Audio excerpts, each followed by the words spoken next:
아침에 하나님의 말씀 보겠습니다. 창세기 18장 11절로 14절. 고난 가운데 하나님의 사명이 있습니다. 이 말씀을 한 절씩 교독합니다. 11절. 아브라함과 사라는 나이가 많아 늙었고 사라에게는 여성의 생리가 끊어졌느니라. 사라가 속으로 웃고 이르되 내가 노쇠하였고 내 주인도 늙었으니 내게 무슨 즐거움이 있으리요. 여호와께서 아브라함에게 이르시되 사라가 왜 웃으며 이르기를 내가 늙었거늘 어떻게 아들을 낳으리요 하느냐. 여호와께 능하지 못한 일이 있겠느냐. 기한이 이를 때에 내가 내게로 돌아오리니 사라에게 아들이 있으리라. 아멘. 아멘. 네, 오늘은 이 본문의 말씀으로 고난 가운데 하나님의 사명이 있습니다. 오늘 본문은 아브라함이 이제 아들 이삭을 갖게 되는 말씀입니다. 그가 75 나이에 하나님으로부터 너의 자손이 저 하늘의 별처럼 저 바닷가의 모래알처럼 많아질 거다. 그러니까 그리고 민족을 이룰 거다. 너희 한 가정만 이루는 것이 아니라 그 자손들이 민족을 이루게 될 거다. 그런데 아이가 생기지 않습니다. 그래서 1년이 지나도 2년이 지나도 5년이 지나도 10년이 지나도 20년이 지나도 아이가 생기지 않고 오늘 말씀대로 드디어 사라는 월경이 끊어졌습니다. 아브라함도 이제는 나이가 많았죠.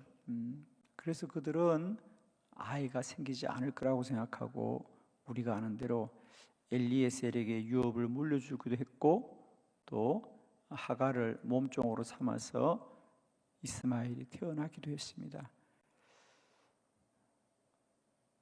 그런데 어느 날 하나님의 사자가 이제 너에게 아이가 생길 거다 그럽니다.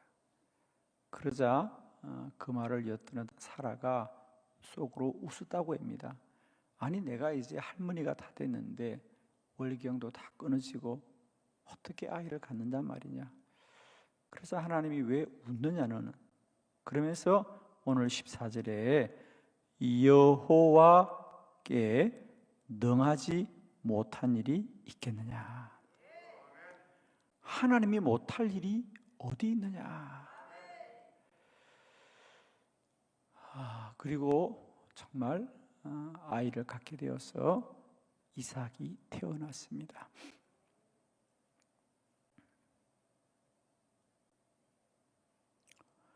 우리는 누구나 젊었을 때 또 빠른 시일 아래 아이가 생기면 좋습니다. 그건 누구나 그렇게 기대할 겁니다. 아이를 갖는 일뿐 아니라 모든 우리 범사의 일들이 그냥 다 순적하고 순조롭고 무탈하고 제때에 다 되면 얼마나 좋겠습니까? 그것도 축복입니다. 그러나 반대로 제때에 순적하고 순탄하게 되는 것이 복이지만 그렇다고 반대로 그러하지 않는다고 때때로 늦어지고 우리의 생각하지 않고 때때로는 아픔들이 생기는 것, 그것이 꼭 잘못된 것만은 아니더라는 거예요. 예를 들면 하나님이 왜 아브라함에게 그럼 좀 젊었을 때에 좀 일찍이 왜 아이를 생기지 않게 했을까? 하나님의 뜻이 있지 않습니까? 하나님은 아브라함을 믿음의 조상으로 삼으시고 그에게 오직 하나님만을 바라보는 온전한 믿음을 단련시키기 위하여서 그들이 젊었을 때 아이가 생겼으면 좋겠다고 생각하지만 하나님은 오히려 반대로 그들의 스스로 아이를 가질 수 없는 지경이 되었을 때 여전히 여호와가 능치 못함이 없는 걸 알게 하기 위하여서 너희들이 하지 못해도 나 여호와가 한다는 것을 알게 하기 위하였어요. 그 믿음의 고백을 받아내기 위하였어요. 그 시간까지 하나님도 인내하고 있다는 거죠. 그래서 이삭을 갖게 되었을 때 하나님이 가장 먼저 하는 아브라함의 믿음의 테스트가 뭡니까? 정말 아브라함이 아들이 중하냐 하나님이 중하냐 그걸 테스트하지 않습니까? 그리고 아브라함은 감사하게도 그 믿음을 통과합니다.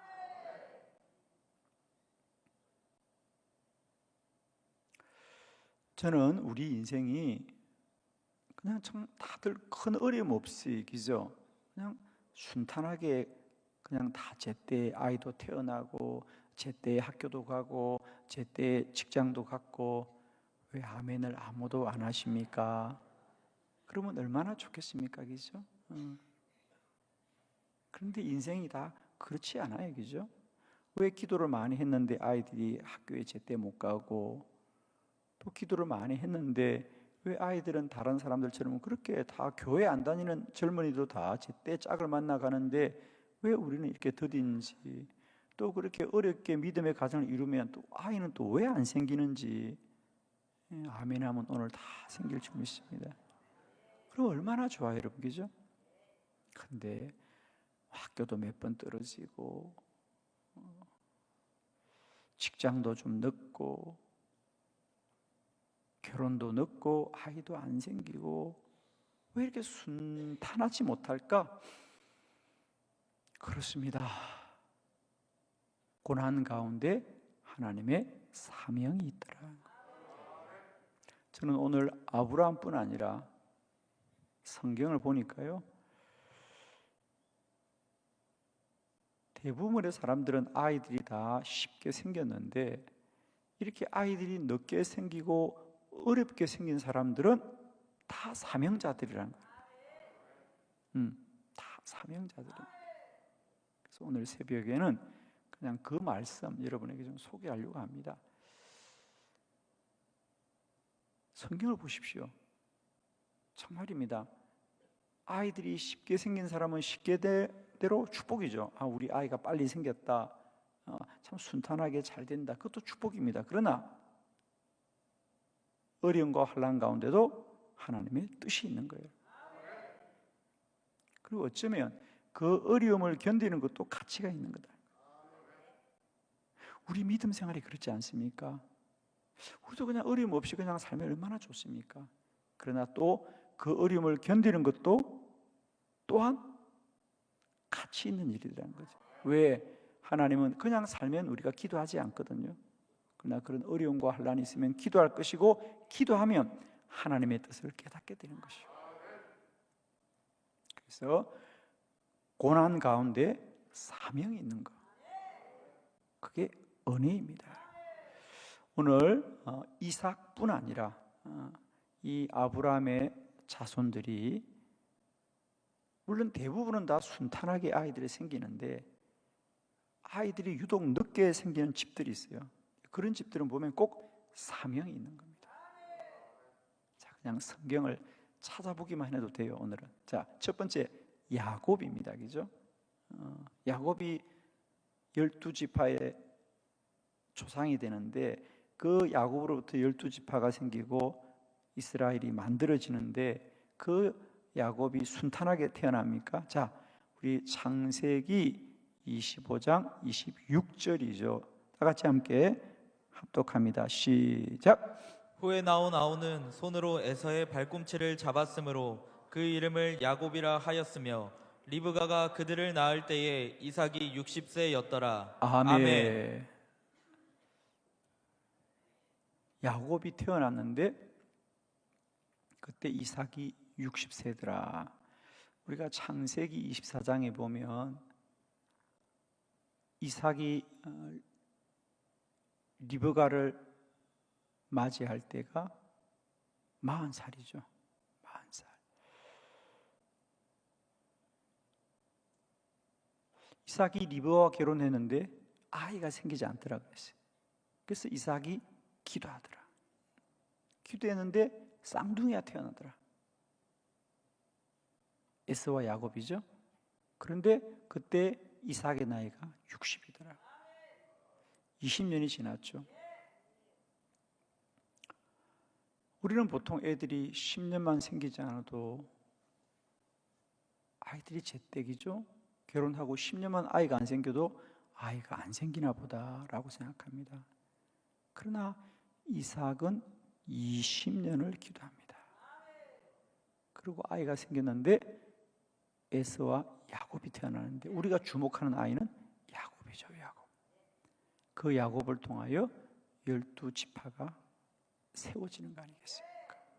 그리고 그 야곱에서 요셉이 나오고 그 요셉이 먼저 애굽으로 가고 야곱이 자녀와 가족들을 다 데리고 들어갔어요. 그때 대략 70명이 들어갑니다. 그래서 400년이 지나자 한 민족이 되어 나옵니다. 남자만 60만 명, 가족까지 합하면 200만 명이 되는 한 민족이 되어 나오죠.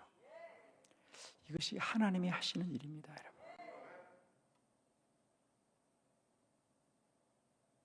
모든 것이 순죽하면 좋지만 원치 않는 어려움이 있다면 그 어려움 속에도 하나님의 사명이 있다는 거예요. 자, 우리 사무엘도 한번 볼까요? 우리 사무엘상 1장 10절로 11절을 교독합니다. 한나가 마음이 괴로워서 여호와께 기도하고 통곡하며 서원하여 이르되 만군의 여호와여 만일 주의 여종의 고통을 돌보시고 나를 기억하사 주의 여종을 잊지 아니하시고 주의 여종에게 아들을 주시면 내가 그의 평생에 그를 여호와께 드리고 삭도를 그의 머리에 대지 아니하겠나이다. 아멘. 사무엘이 태어날 때 어머니 한나가 여기 보니까 하나님께 기도하고 통곡을 했다는 거예요. 크게 울면서 기도했습니다. 여러분, 우리 자녀들이 아이가 생겼으면 기도는 하지만 울기까지는 안 하죠, 그죠? 그냥 하나님 아이 생겨들어야지 그걸 막 울고 막 하나님 앞에. 그래서 한나가 얼마나 유난스럽게 기도했으면 엘리 제사장이 한나에게 너는 술을 마시고 기도하냐라고 할 만큼 유난스럽게 그렇게 부르짖었습니다. 왜? 아이가 안 생겼다는 거 아닙니까? 이래도 아이가 안 생기고 저래도 안 생기니까 얼마나 울면서 소리 내면서 기도를 했다는 거예요. 유난이죠, 유난. 그래서 오죽하면 아들의 이름이 사무엘. 이 아이는 하나님의 기도 응답으로 태어났다 그 말이죠. 사무엘. 하나님은 반드시 우리의 기도에 응답하신다. 사무엘입니다. 사무엘은 정말 사무엘이 되지요. 사무엘이 어떤 시대에 태어납니까? 그가 태어났을 때 다른 사람은 기도 안 하던 시대라는 거예요. 다 하나님의 말씀이 희귀하고 하나님의 이상도 흔히 보이지 않는 그런 기도하지 않는 시대에 유독 이 한나를 통하여 아이가 태어나는 것을 전적으로 하나님의 기도 응답으로 경험하게 하셨어요. 그를 통하여 그 시대를 다시 일으키지 않습니까? 사무엘은 태어나자마자 성전에서 기도하고 20년을 기도하자 드디어 미스바에서 영적인 대부흥을 이루는 영적인 지도자로 세워지는 것. 그건 한날의 눈물의 기도, 통곡의 기도. 왜? 아이가 생기지 않았기 때문에 기도했고, 그래서 하나님의 응답을 경험하게 되는 고난 가운데 하나님의 사명이 있습니다. 세 번째, 우리 신약 성경에 보면 세례 요한도 마찬가지죠. 누가복음 1장 5절로 7절을 교독하려고 합니다. 유대왕 헤롯 때 아비야 반열에 제사장 한 사람이 있었으니 이름은 사가라요. 그의 아내는 아론의 자손인 이름은 엘리사벳이라. 이 두 사람이 하나님 앞에 의인이니 주의 모든 계명과 규례대로 흠이 없이 행하더라. 엘리사벳이 잉태를 못함으로 그들에게 자식이 없고 두 사람의 나이가 많더라 그랬어요. 아멘. 아멘.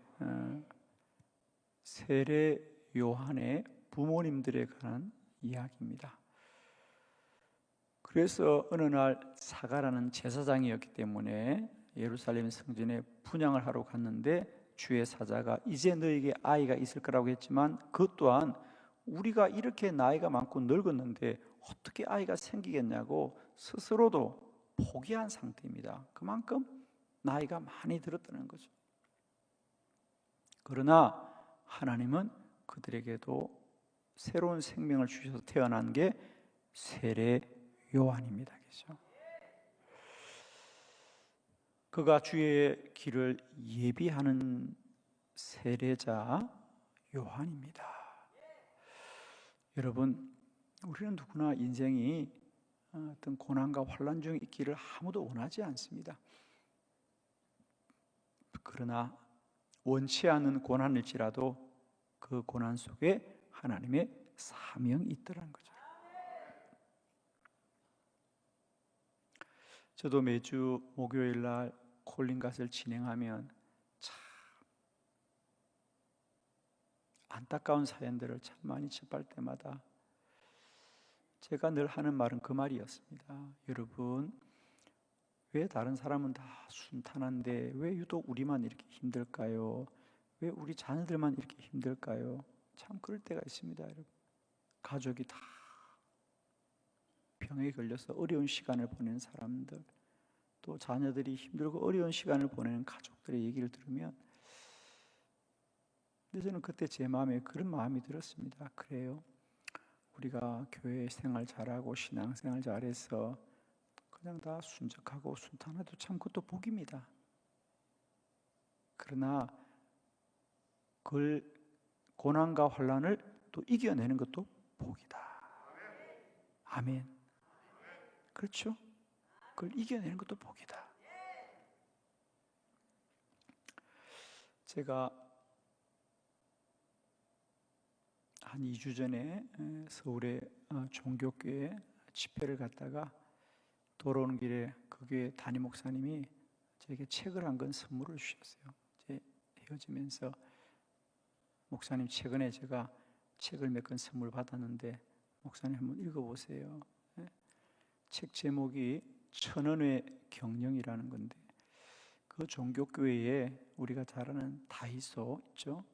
한국 아성 다이소의 회장님이 그 교회를 다니십니다. 박정부 회장님. 그분이 며칠 전에 담임 목사님에게 본인의 자서전이 나왔다고 책을 한 10권 선물 주셨대요. 그래서 저보고도 한 권을 주어서 제가 그냥 아무 생각 없이 받아왔습니다. 근데 책상에 있기에 며칠 전에 우연히 책을 보다가 단번에 책을 다 보았어요. 정말 순식간에. 너무 쉬운 얘기였어요. 재밌고. 저도 저 배동교 다이소가 참 궁금했거든요. 1,000원짜리 물건을 팔아서 1년에 매출이 3조입니다. 하여튼 우리 한빛교인들의 특징은 놀라지 않는다는 거야. 1,000원짜리 팔아가지고 여러분 1년에 매출이 3천억도 아니고 3조입니다. 하루에 우리나라의 전국의 다이소가 매장이 1,500개인데 그 1,500개에 방문하는 고객이 하루에 100만 명입니다. 하여튼 안 놀랄 줄 알았어요. 하루에 그 가게를 찾는 고객이 100만 명이에요, 여러분. 그러니까 쉽게 말하면 우리 대전 시민이 매일 한 사람도 빠지지 않고 다이소를 다 간다고 생각해 보세요.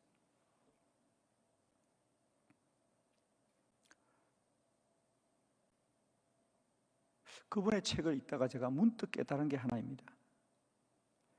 그 박정부 회장님이 경영을 공부한이 아니에요. 그분이 뭐 그런 기업가 집안에 태어난 사람도 아닙니다. 한국의 기업들은 대부분 특징이, 대기업들은 다 부모 때부터 유업을 이어받은 사람이 대부분, 예를 들면 대표적인 사람이 삼성이라든지 또 LG도 마찬가지예요. 현대 기아도 마찬가지고.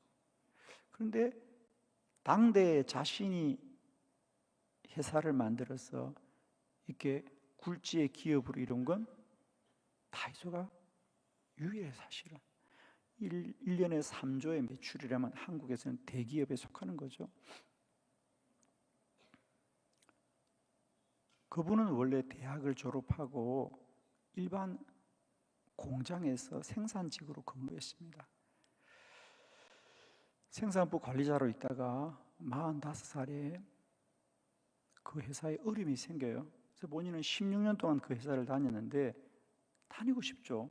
원만하게 출근하고 싶고 또 열심히 성실하게 살았고, 그런데 45살에 하여튼 여러 가지 어려움이 찾아옵니다. 본인도 너무너무 힘들지만 그 회사를 그만두게 돼요. 쉽게 말하면 그냥 하루아침에 나온 거죠, 길바닥으로. 그래서 뭘 하고 살아야 될까? 그러다가 그의 동생이 일본에 이렇게 여행을 소개하는 그런 업을 하고 있어요. 당장 먹고 살 일이 없어서 그냥 그 동생에게 얹혀서 일본에 이렇게 뭐 여행을 소개하는 그런 일에 뛰어들면서 일본을 왔다 갔다 합니다. 그러다가 일본에 일찍이 우리보다 먼저 그렇게 1,000원의 상품을 파는 그런 균일과 기업들, 가게들이 있다는 걸 알게 돼요. 그런 걸 눈을 뜨면서 그냥 왔다 갔다 하다가 한국에서 그런 아이템들이 있으면 일본에 가서 팔고 왔다 갔다 하면서 흔히 말하는 보따리 장사를 합니다. 그분도. 그러다가 우리나라에 처음으로 그런 가게를 내보죠. 그래서 우리 기억나지 않습니까? 1990년 우리 중반에 보면 뭐 천냥샵, 그죠? 이렇게 1,000원짜리 물건 파는. 근데 그들은 대부분 다른 이제 우리가 IMF를 지나면서 막 부도나고 어려운 회사에서 그냥 쏟아져 나온 물량들 그냥 싸게 파는 데 불과한데, 이 다이소는 정말 사람들에게 꼭 필요하고 좋은 제품을 만들어서 팔자라는 생각 가지고 시작한 겁니다. 그래서 그분은 뭐 아무런 경영이나 기업이나 세일즈를 해본 사람이 아닌데 생산직임에도 불구하고 그런 세일즈에 뛰어들어서 오늘날 그런 기업을 이루죠. 제가 그때 하나 깨달은 건 이겁니다. 만일 그분이 회사에서 쫓겨나지 않았더라면 그분은 지금도 그냥 열심히 평범한 직장인으로 일생을 마쳤겠죠. 그죠? 쫓겨났기 때문에, 살 길이 막막했기 때문에 살아나려고. 그분이 하는 얘기는 한 가지입니다. 자기는 경영을 배운 적도 없고 경영을 해본 적도 없는데 오직 한 가지, 안정된 직장을 나오니까 앞이 막막하고 가족을 먹여 살린다는 그 일념 하나만 가지고 죽기 살기로 달려왔다는 거예요. 자기는 큰 기업을 하려고 사업을 하려고 산 게 아니라 그냥 일본에 보따리 장사하면서 살려고 달려오다 보니까 오늘날 이런 큰 기업이 되었다는 거예요. 누구에게나 우리의 인생을 우리의 생각이 바꾸지 않습니다. 내가 큰 사업해야 되는 생각이 우리를 바꾸지 않아요. 그 사람의 환경과 조건이 그렇게 만들어가는 거예요. 우리는 아무도 하나님의 사명을 누가 꿈꿉니까? 쫓겨난 자리, 몰려낸 자리, 떨어진 자리에서 몸부림치다 보면 하나님의 뜻을 발견하고 살아가는 거거든요. 축복합니다. 오늘 원치 않은 고난 속에도 하나님의 위대한 사명이 있다는 것을 꼭 기억하십시오. 하나님이 우리보다 우리를 더 잘 아시고, 우리는 태초로부터 이곳에 나올 때 이미 하나님의 사명을 가지고 태어났습니다. 그것이 때론 우리가 생각할 때는 쫓겨난 자리일 수 있어요. 모세 보세요. 쫓겨난 자리예요. 내몰린 자리예요. 사람들의 손가락질을 받는 자리지만 사명이 있는 거거든요. 다니엘 보세요. 나라가 망하고 노예로 잡혀가지만 사명이 있는 겁니다. 에스더도 마찬가지고, 느헤미야도 마찬가지고, 다들 그냥 편안한 집에서 아무 문제 없이 살았기 때문에 사명 가진 자는 아무도 없습니다. 다 광야 가운데서 기도하고 하나님 만났기 때문에 사명자가 되는 겁니다. 여러분, 오늘 순탄하지 못한 내 삶의 자리 속에 사명이 있다는 것을 꼭 기억하시고, 우리가 하나님이 우리를 정말 시험을 주거나 고난을 주지만 감당치 못할 시험은 하나도 없다는 것 기억하시고, 순탄하지 못하고 순적하지 못한 삶의 문제를 가지고 이 새벽에도 기도하는 분들이 많이 계실 겁니다. 고난 가운데 사명이 있다는 것 다시 한번 꼭 기억하시고, 우리가 순탄하지 못한 내 삶의 자리일지라도 더 붙들고 기도할 때 우리는 우리 문제만 해결하는 것이 아니라 사명을 감당하게 될 것이다. 기도드리겠습니다.